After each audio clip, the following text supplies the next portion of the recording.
Welcome to the Akinon's YouTube channel. Let's learn how to add leading zeros to an integer in Python. So what I've done is, first thing, I've created a variable called as num and I'm equating it to the value 1.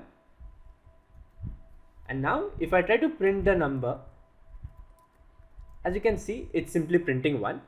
Now let's try to do something cool and try to add 0, 0, 1. So I'm trying to add a leading 0 to this, and if I press enter, as you can see, it gives a syntax error saying invalid token, which means you cannot add a leading 0 to an integer. So now I need to make some changes.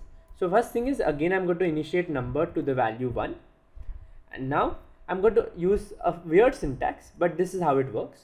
First thing is, I'm going to create the quotation mark, and within that I'm going to add %, and let's say I want to add a single leading 0. So I'll do 0 and then 2 and then d, and after that I'm going to add the % symbol and then the variable.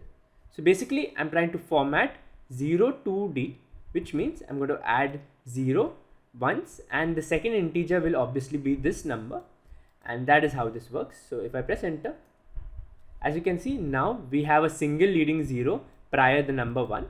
Let's say I want to add two leading zeros. So what I've got to do is now %03 instead of 02, and now you can see I've added two leading zeros. So that's all from this video. If you found this video helpful, don't forget to drop a like and subscribe to the Akinon's YouTube channel for more fun and interesting videos.